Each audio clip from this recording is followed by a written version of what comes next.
Почитувани слушатели на Македонското радио, Радио Македонија, во вечерашниот музичко говорен мозаик, задоволство ми е да го најавам мојот вечерашен гостин во студиово и соговорник во наредните минути од програмава. Добро вечер за Владо Денчов, режисер и актер, инакуи наш колега од Македонската телевизија. Добро вечер до слушателите на Македонското радио. Темата која што сакам да ја отвориме вечерва, колега Денчов, кратко би можела да ја формулирам на ваков начин. Значењето на спомениците и спомен обележјата генерално, но со посебен акцент на Македонија. Значи, какво е нивното значење не само во културолошка смисла, туку и од аспект на идентитетот на еден народ, во случајов секако македонскиот народ, и особено каква е улогата на образованието во оваа насока. Ова вака како една генерална најава на темата на која што ќе говориме во вечерашнава емисија. И сега на почеток би сакала првин да ни го кажете, да го слушнеме вашиот став, што е според вас споменик? Прво, благодарам што имам можност да разговараме на ваква тема. Бидејќи во последно време имаме различити размислувања, ставови, тези и толкувања околу оваа тема. Овој проблем, велам проблем, се наметнува како проблем во последно време, бидејќи имаме луѓе што точно знаат што прават, зошто го прават, значи причините за тоа. Имаме луѓе кои, за жал, имаме многу толкувања. Толкувањата укажуваат на тоа дека е недостаток, би рекол, вака директен да бидам, недостаток на знаење, копање во, да речам, во минатото. Значи, предзнаење, знаење и понатамошно учење за нештото. Споменик. Самиот збор спомен кажува нешто што како обележје, нешто што значи обележје на сопствен идентитет во одреден временски период. Нешто што се случувало во минатото. Обично спомениците никнуваат, луѓево како обележје ги градат, затоа што треба да се одбележи нешто што било во минатото. Дали е тоа споменик од типот на, обично се најмногу споменици има од типот на обележје на одредени личности, нели? Потоа имаме споменици кои асоцираат на одреден временски период. Имаме споменици од типот на во склопот на архитектурата. Потоа имаме споменици како знак или повторно како асоциација на нештата и така натаму. Сите тие се градат како обележје на нешто што било минато, па кој ќе асоцира и сегашност, кој ќе изнудува некакви асоциации и обележја во минатото, нешто што треба да остане трајно врзано со идентитетот на еден народ, на одреден простор во одреден временски период. Какво е според вас значењето на спомениците, кои секогаш не мора да бидат во материјална форма, нели така, не мора да бидат споменици во на класична смисла на зборот, на која што обично се помислува кога говориме за споменици, во воспитно-образовниот процес, пред се на младите генерации. Каква е и каква би требало да биде нивната улога? Многу интересно прашање. Често пати во дискусија со пријатели, во дискусија со многу блиски, во дискусија со оние поколенија кои ни доаѓаат со децата во раната, во младата возраст, па средна возраст, рана, би рекол и понатаму, често пати се наметнува прашањето, обично децата ни поставуваат такви прашања на нас возрастните, да често пати ќе се најдеме во ситуација да не знаеме ни да одговориме. Но би требало да знаеме да дадеме одговор на сето тоа. Многу е важен тој образовен систем, многу е важен. Многу пати сум спомнал дека ако сакаме да формираме генерацијски континуитет, ако сакаме да имаме цврста основа и да го браниме својот идентитет, дека образованието е едно од најважните сегменти во еден систем, во едно општество или за одреден идентитет, нели, во континуитетот на живеењето временски. Многу е важен, бидејќи и вториот сегмент, ја често пати велам дека е важно да имате здравство, значи да имате образован народ и да имате здрав народ, само тогаш може да формирате и да сте сигурни дека ќе имате еден систем здрав со етички и морални вредности. Ќе имате држава, ќе имате систем. Што се случува, ќе се навратам конкретно што се случува на овој простор во Македонија, но малку и пошироко од Македонија на Балканот, па и пошироко на европско ниво. Кога се вратиме назад, едно 2, 3000, 4000 години назад, кога се навратиме на сите вредности, што цивилизацијски вредности на овие простори, посебно кај македонците постоело, значи постоеле големи вредности од етичка и од морална вредност, значи постоеле системи, држави, јас велам Македонија, сите ние, повеќето кои малку истражуваме во корените, знаеме дека Македонија како држава, како етникум не е од вчера. Тоа е многу долг, тој долг процес трае 15.000 години, од 15.000 може би и повеќе години, па надолу, па 7 до 6, па до 2000 години до денешен ден. Значи, тој континуитет на етникумот и генезата македонска трае долго. Кој ќе се навратиме на тој временски период, 4000 години или времето на антиката, времето на неолитот, па антиката и така натаму, ние имаме една цврста основа за цврста генеза. Значи, секој тој образовен, воспитен систем траел. Имаме изградено и има аргументирано со факти колку изграден систем на знаење, на учење. Само еден податок од многуте нешто ќе. Значи, ако можел еден Аристотел да го воспитува цела една династија, кралска династија, царски династии, враќајќи се на Филип, на Александар, каде што знаеме дека со себе водел 7000 од денешен аспект кажано интелектуален свет, од сите сфери, тогаш зашто би требало да зборуваме? Зборуваме за една огромна вредност на учење и на знаење. Што се случува? Гледано од денешен аспект. Поминувајќи на овие територии сите, така наречени империи, секој тенденцијата била да се ствара една филозофија на рушење. Значи, разградување. Така и образованието.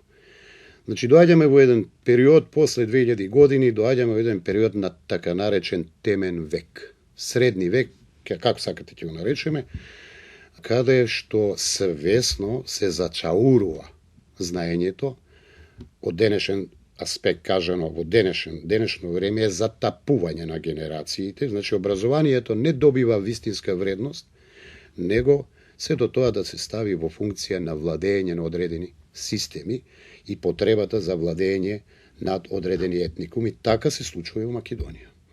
Ние денеска имаме системи на образование кои често пати велиме дека нашиот систем на образование не е добар, ние треба да копираме, прифаќаме образование од, во овој случај, речеме, европско образование. А тоа европско образование од каде дојде?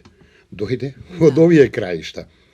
Значи, сега тие нас ни нудат некакво систем на образование кое, ајде директен да бидам, фасификувано, кое е ставено во функција на сосема други цели. Нели? И ние доаѓаме во ситуација овде да учиме нешто, децата наши, генерациите да учат нешто што не е наше, што нема вредности. Како вели капиталистичкиот свет? Во времето на социјализмот имаше развој на колективна свест, поделба и колективна свест. Капитализмот вели ќе ја развиваме индивидуата. Јас велам, искрено, велам дека тие две нешто треба од едното и од другото да се, земат они вистински вредности, па потоа да се успостави една рамнотежа на учење, на воспитување на генерациите. Индивидуата се осакатува и се усмерува во една цел.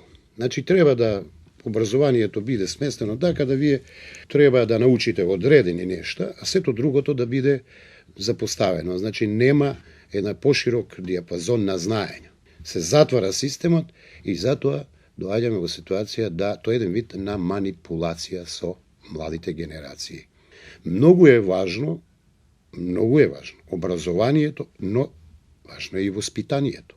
Воспитанието обично велиме ние родителите сме во образованието, велат родителите сте виновни за воспитанието на децата. Точно, имаме вина во сето тоа, но во самото образование, нели на времето имаше воспитание и образование. Така. Сега имаме образование усмерено за одредени нешта, но воспитанието никаде го нема. Тоа е многу голема грешка во нашиот систем на образование и мислам дека Македонија, често пати велам, Македонија си има многу поодамна изградени системи на образование. Пример, да ја земеме Филиповата држава. Ја често пати велам, Филиповата држава била изградена и е систем не од идеолошка природа, но тоа е систем на живење.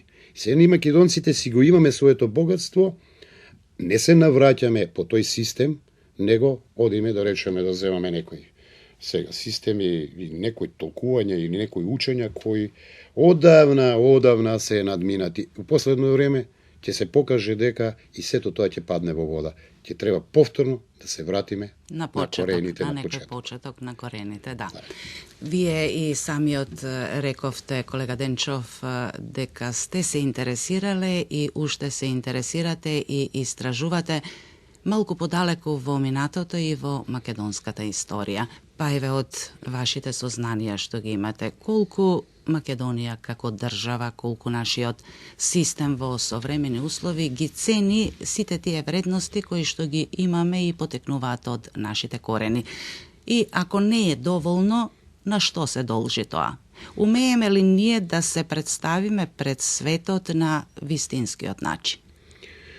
Во последните, би рекол, последните 20 на години, имаме знаци дека има луѓе, поголем број на луѓе, каде што веќе подлабоко почнаа да копаат во корените и во потрага по она реална вистина за ова подневје и за нашата генеза. Јас тоа го поздравувам, тоа трае и на некој начин и јас сум дел од тоа, сум учествувал, нели, со еден поширок број на луѓе кои што, но ама од друга страна имаме веќе и страшен отпор. Секој пат имало, нели, едната страна вели вака, друга различни. Да. Во ред, нека постојат различни тенденции во сето тоа. Имаме различни тези, но една работа морам да ја кажам.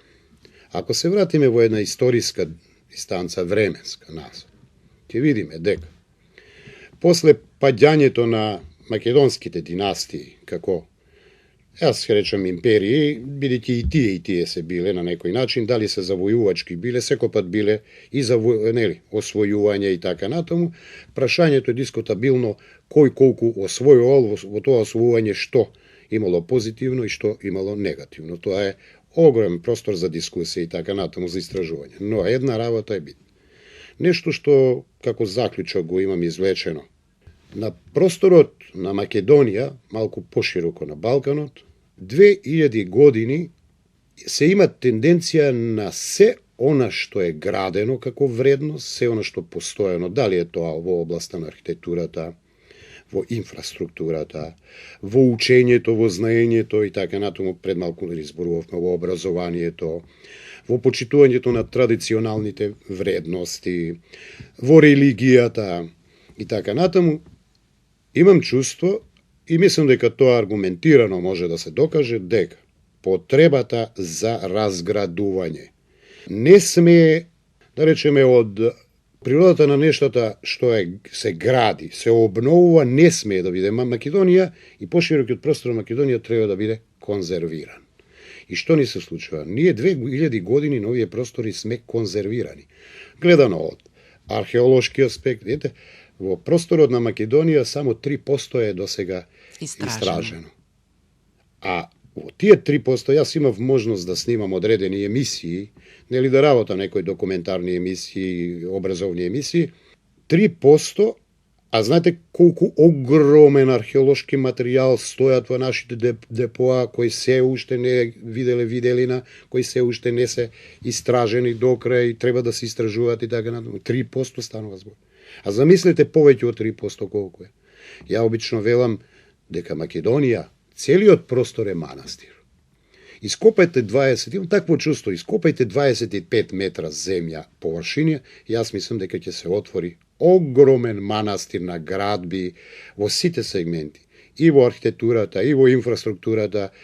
Значи, ние сме пребогати, така е, то Божја работа ја велам.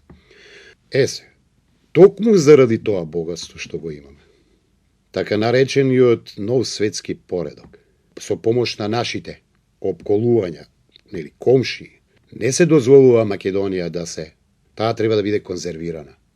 Значи затворена. Се. Од два аспекта. Едно е конзервација на се што е археологија и се што е градба во архитектурата. Ние сме имале, замислете колку градови на територијата на Македонија. Само да ги земеме: Стоби, Скупи, Хераклеја, Антигона, Вардарски рид, во Пиринскиот дел Сандански, да не зборуваме погоре малку, нели во нашиот северен сосед и така натаму. Значи, Македонија е Охрид и така натаму. Македонија е преплавена. Целата лежи на градби, на нешто што било многу вредно од сите погледи. И сега, навистина е спроведена таа филозофија на така наречениот нов светски поредок. Тоа одавна трае и често пати со моите пријатели битката, борбата на културните вредности и духовните вредности се уште е меѓу Рим и Македонија. И таа, така наречена борба од аспект на отварање на вистината, таа трае. Значи, Македонија мора да биде конзервирана. Се што е во средниот век не е случајно, црквите што има огромен број на цркви, нели? Па потоа доаѓа она што нас денеска не се случува. Во времето на се палеа црквите, фреските се копаа, се уништуваше благото, пишаното благо, се она што беше напишано, што беше во депоата, во црквите, нели, како црквите во почетната фаза биле, нели, образовни институции, едукативно образовни институции, без разлика дали е тоа од религиозен аспект. Таму било богатството. Што направија? Така наречените хорди, поминувајќи на овие територии, сето тоа го разнесоа, го однесоа, само да не се дознае вистината. И често пати, ако ми дозволите, само ќе врзам два фалсификата. Значи, ова не е ништо случајно. Македонија, како простор и пошироко, таа треба да биде разнебитена, разобличена. Преска спомнаме за спомениците. Погледете, до 46-та година, на тлото на Македонија не постоел ни еден споменик. Постоеле по некои споменици, ама чии споменици? На кого? Дали тие биле споменици кои го е обележена идентитетот на овој народ? Не. После 46-та година, допред 10 на 15 години, постоја споменици, така наречени споменици обезличени, кои немаат никакво значење, јас ги нарекувам арматура. Да, тие споменици некакви за кои ние ќе постави човек прашање што, па да, вели, тоа личи на нешто, тоа асоцира на нешто, но нема никаква врска со својот идентитет, со овој идентитет на овој народ. Значи, тоа обезличување на територијата и удар и удирање на идентитетот на овој народ требаше да биде така, да не се знае. И затоа нашите комши пошироко, па би рекол и таа Европа, е на одреден простор да биде обезличена. И ние во суштина дојдовме во една ситуација да до долги векови бидеме обезличени. Значи да не постои обележие на идентитет. И сега, во последните 15 години, Македонија како држава, затоа што во еден период одреден број на луѓе со развиена свест, со малку копање во историјата, со малку проширување на знаењата, осозна себе си дека мора да си го обележи својот идентитет и се почна со една состојба на полека градење и обележување на тој сопствен идентитет и Што се случува? Наеднаш се случува повторно агресија.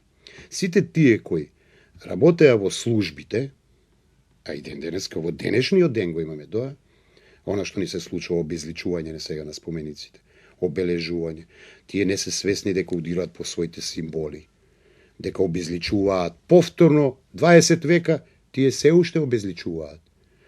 Затоа комшиите изјави на одредени структури, да не ги спомнуваме, велат, вие не постоите како народ, вие сте формиран народ, вие немате ништо.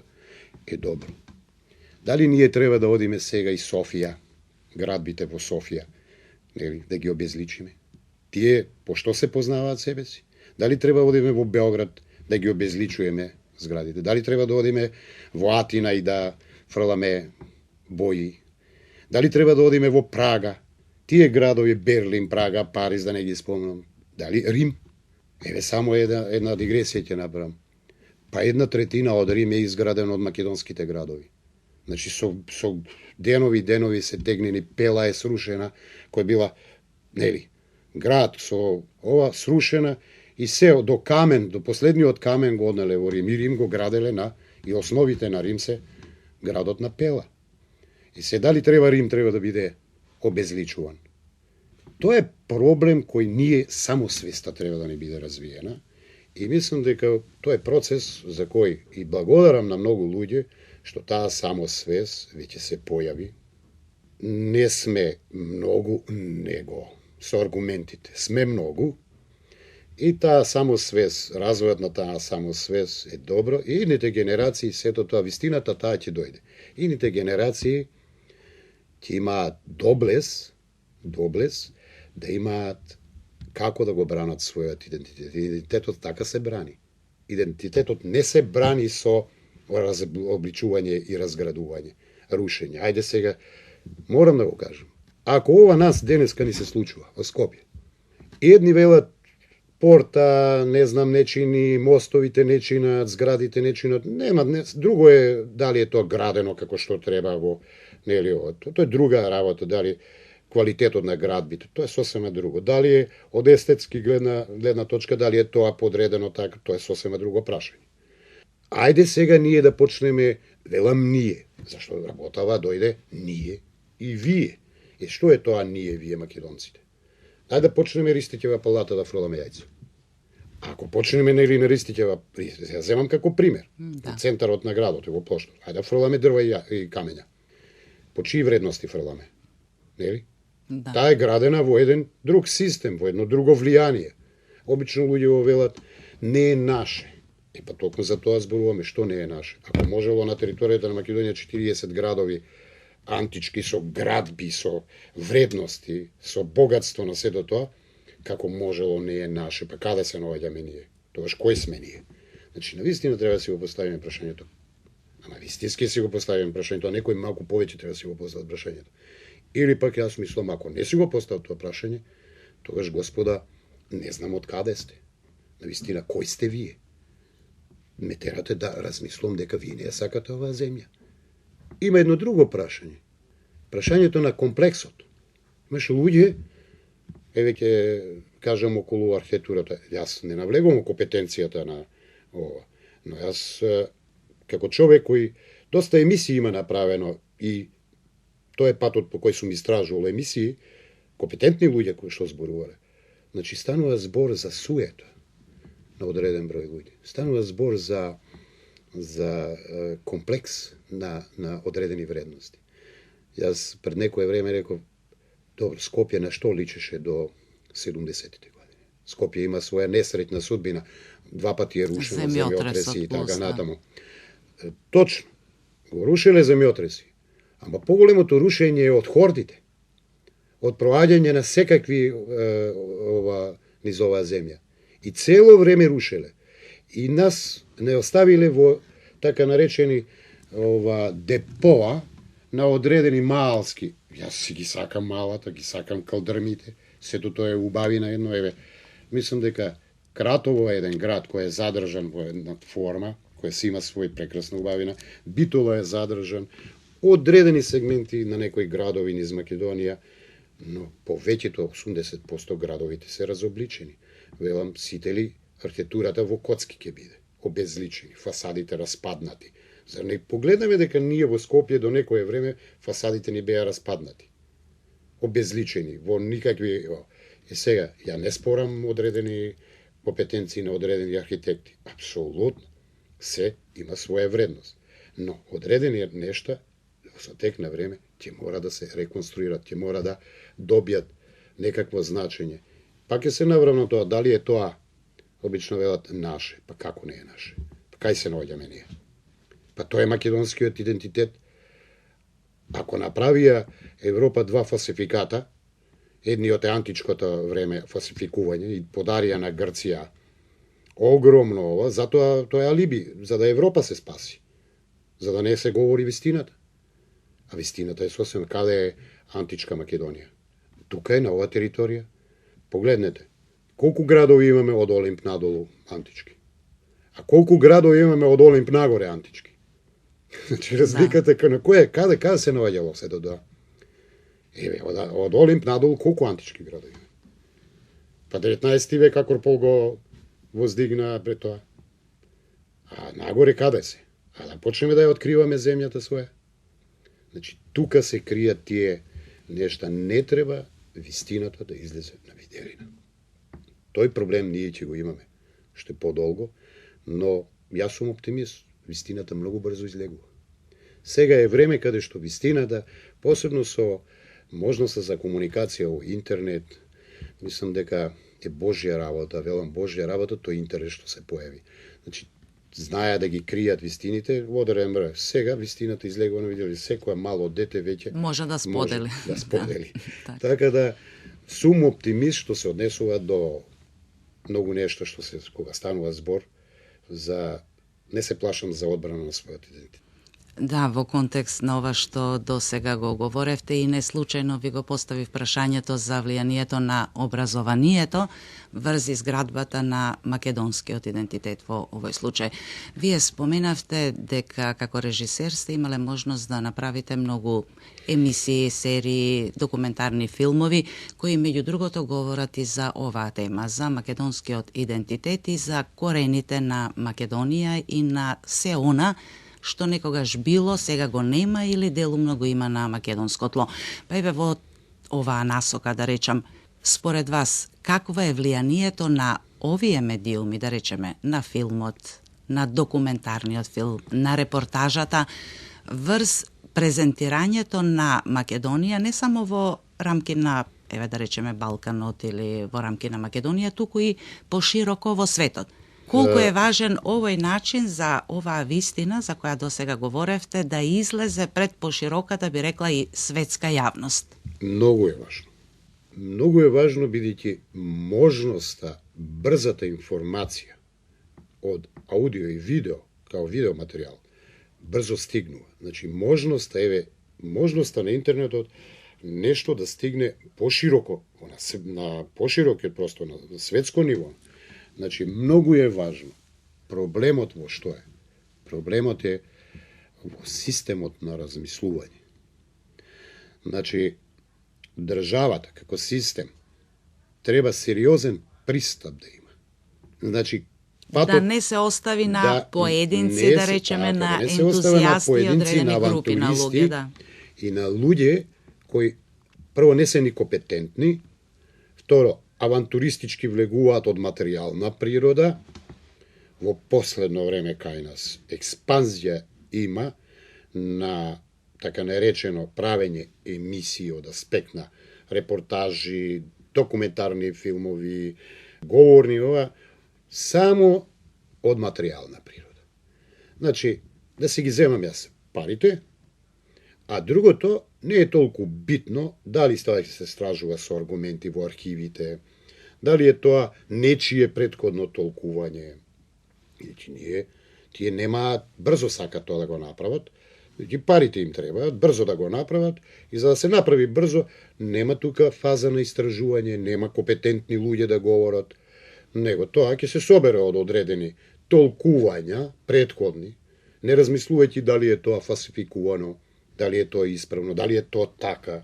Еве документарни филмови за на времето, нели, од 19-тиот век и почетокот на 20-тиот век, често пати се случува, јас лично, во документарни филмови, гледам фотографии кои по 10 пати во еден или во друг филм одат, да речеме фотографии кои се врховистички, и тие не се свесни, дури на еден колега реков, човече, па ти ставаш материјали кои ова се врховистички чети, не се чети кои треба му личат треба да бидат во функција.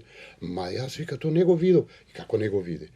Значи, лесно е, земи си сликички, земи си фотографии, не е важно кој каде. Што? Залепи си, направи си полуачасовна емисија, тоа е трагедија. Значи, ние повторно ја фалсификуваме својата историја и удираме против својот идентитет. Како ќе го браниме ние идентитетот? Така идентитетот не се брани. Значи, потребно е државата, вистински, во своји раце, државата, за да не бидам разбран погрешно, нели држава од аспект на автократија и диктати, не. Говорам како систем на вредности, кој развиен систем на вредности, кој ќе избере компетентни луѓе, кој многу ќе треба да се работи, многу треба да се работи прецизно на сценарио, на податоците, на учењето, на осознавањето. Треба да се влезе во депота, треба да се влезе во архивите. Нашите архиви, толку колку се полни, преполни се, пред малку говорев, архивите во нашите комшии. Ние се уште не сме влегле во архивите по инцидентно. Не сме влегле, не ни допуштат да влеземе во архивите во Софија, во Атина, во Београд, во Москва, нели? Како што пред едно 5-6 години работев еден документарен филм за нашите средба на нашите две академии, Украинската и Македонската академија, кога имав можност да разговарам со една господја на академијата, вели, па јас се чудам зошто вие не дојдете во Киев да истражувате, не е само македонското прашање така поставено од Крстен Мисирков. Крстен Мисирков има милијадници документи. Мислам, мене се чудам зошто вие не дојдете. Зошто ваши луѓе и тимови не дојдат да истражуваат? Отворени се деповата. Зошто не истражувате?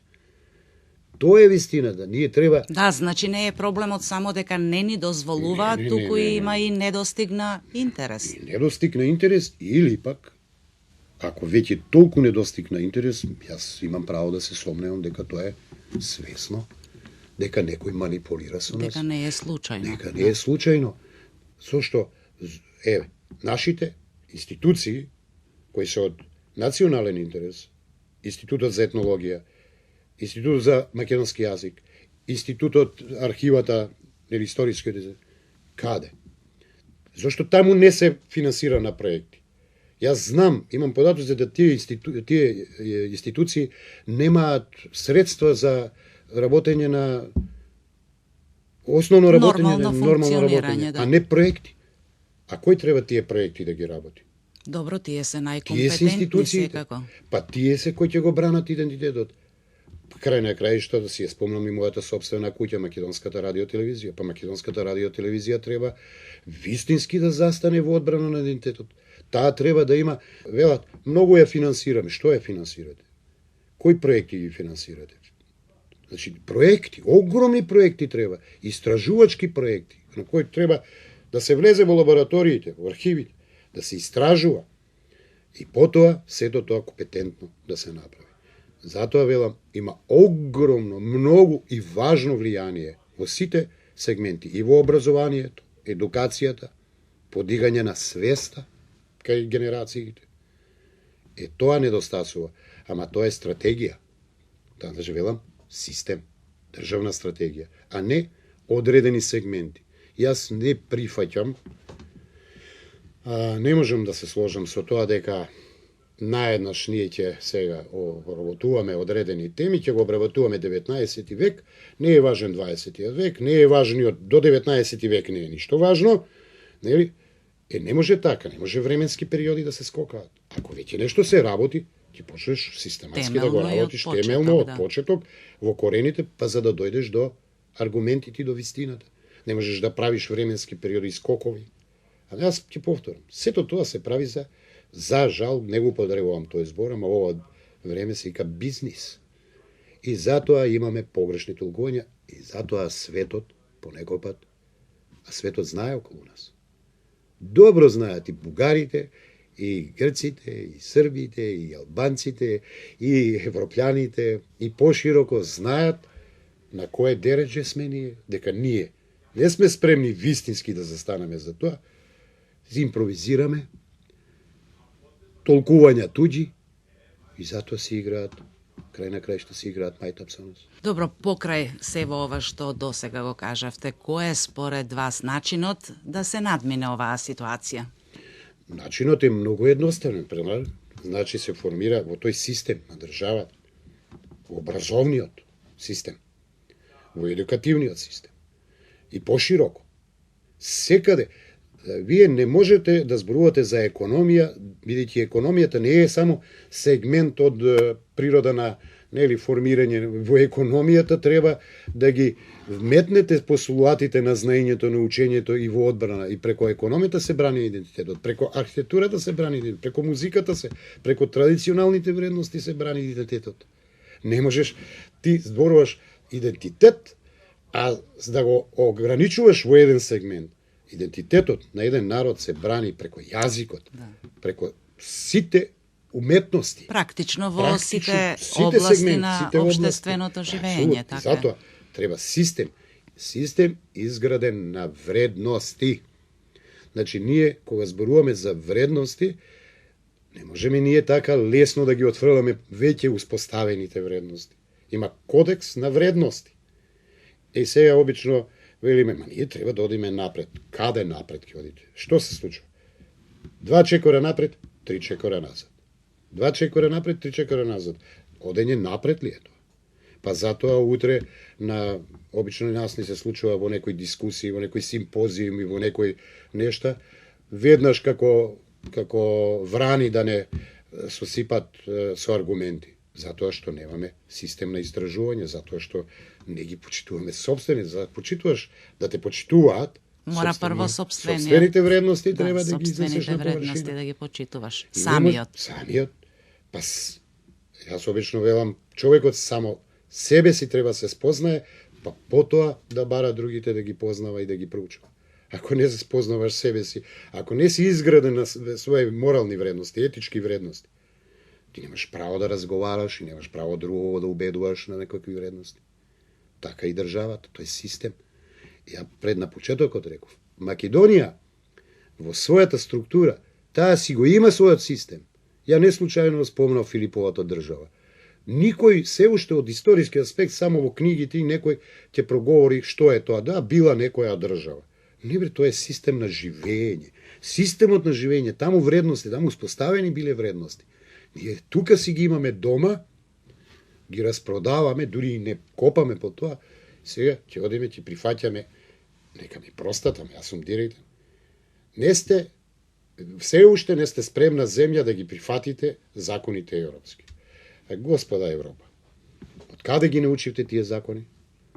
Ајде Рим, римското право. Од каде го? Па римското право е од тука, Скопје.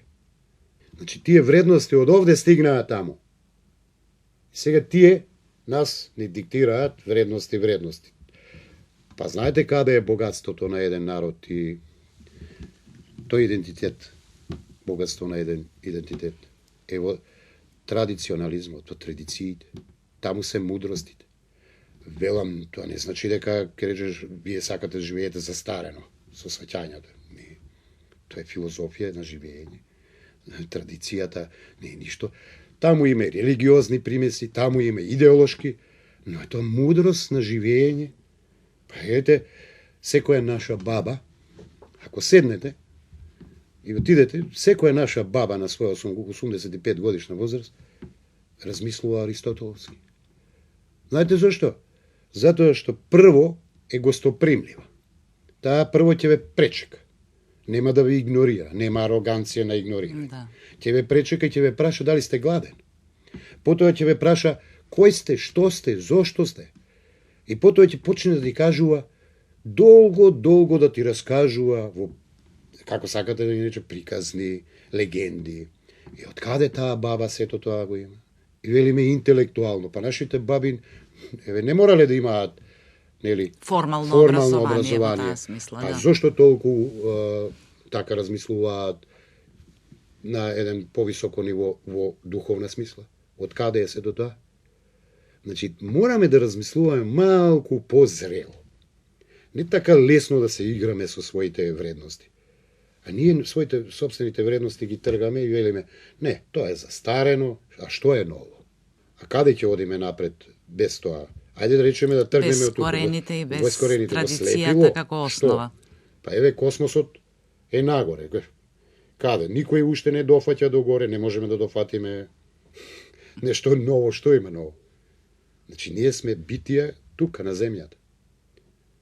Така да, ќе се навратам, значи, проблемот е во системот. Треба многу сериозен пристап. Кој тоа треба да го прави? Сите ние треба да го правиме, значи, системот, институциите за кои говорев, кои се компетентни за тоа, образовниот систем, комплетно во основното училиште, па понатаму, па потоа, тие, господа, за кои, нели, народот ги избира. Немајте, таму треба многу сериозни тимови да работат. Многу сериозни тимови. И ќе се навратам, медиумите се многу битна работа. Значи, можноста за информација. Не може да се вртиме во круг ние. Не може порачки да правиме. Значи, тоа не е ни ваше, не е ни мое, не е ни ничие, тоа е заедно, на сите нас. И кога станува збор за како ќе го одбраниме името, сушто да го одбраниме името. Јас мислам дека за името воопшто не треба да се разговара. И сега одиме ние на линија, не, имаме што да разговараме. Како имаме што да разговараме? Што? Навистина сакам да ми каже некој, обично, нели, овој политичари да велат, имаме што да разговараме. Како? Сакам да ми каже вистина конкретно што да разговараме за името. Како тоа е името. Па толку империи пројдоа, толку никој тоа не го постави прашање, никогаш не било поставено прашање, и сега некој си поставува прашање. Да, поставува прашање затоа што тој е загрозен. Зашто излегува вистината веќе. Вистината е на тука, на виделина. Да. И тие, свесни дека ќе го губат собственото под нозе, последни напори и вели променете го името. Како то променете го името? Кој е тој македонец што ќе реши и ќе помисли да го промени името? Зарем ние треба да нашите поколенија, не е важно колку е бројката, сите што се наоѓаат во спомениците. Еве го. Тие споменици, како може, колку имаме споменици ние на оној блискиот род, генерацијски во генезата. Зошто таму пишува тој и тој почива. Како треба да си ги земеме, каде ги однесеме тие? Каде ги носиме? Во Тунгузија? Па не може така. Како да ги промениме илјадници надгробни плочи, дека тука живеат македонци? Така. Како да им ги промениме годините на живеењето? Каде да ги однесеме коските? Кој е тој налудничав да прифати и да размислува така во оваа земја дека треба името да го промени? Тоа се абсурди. Бекет нека е жив и здрав, на вистина. Абсурдот. И сега ние сме во ситуација чекајќи го Годо. А Годо никогаш нема да дојде. Колега Денчов, јас можам да ви се заблагодарам за овие ваши размислувања што ги споделивте со нашите слушатели. Верувам дека имате уште многу работи да кажете на оваа тема, затоа што проблематиката ви е очигледно блиска. Да, повелете. Сакам уште. Жалам. Навистина се чувствувам многу непријатно у последно време во сопствената земја. Сето она што ни се случува. Оно што говори за обезличувањето, некои луѓе се уште со таа ниско развиена свест, се уште не можат да сватат дека се разобличуваат самите себе си со оно што ни се случува во моментов. Значи, не можеме ние да одиме и да рушиме и да обезличуваме. Свесен сум на тоа дека платеничката служба е тука. Тоа се случува затоа што на некого не му се допаѓа. Не затоа, но жал ми е што македонците размислуваат така. Мислам дека време е само свеста да постигне друго ниво, да се прејде во друга димензија, да се само почитуваме, апсолутно само почитуваме и да се почитуваме. Само треба да градиме без разлика на доволно е рушење и разградување. Доволно е разобличување на идентитетот. Значи, жал ми е се уште сум голем оптимист, јас се верувам во оваа сопствена земја, верувам во свеста на овој народ, знам дека ќе има и уште долго превирања околу тие што не ја сакат сопствената земја, но ќе кажам како аманет. Оние што не ја сакаат сопствената земја што удираат по нејзе. Жал ми е, тие долго време ќе страдаат во своите корени, бидејќи цената ќе биде скапа. Зборувам за генерациите кои доаѓаат. Зашто многу тешко би било утре после внук ми да чуе дека мојот дедо фрлал јајца по улиците и обезличувал. Што мојот внук ќе научи понатаму? Како ќе ја брани својата сопствена земја? Значи, жалам, апелирам до оние што тоа го прават, нека се освестат, бидејќи папокот е тука. Велат, таму каде што е папокот ти отсечен, таму најубаво се чувствуваш. Таму е и здравјето ќе го сочуваш и духовното богатство. Не си го сечете папокот. Благодарам за разговорот. Ви благодарам и на вас.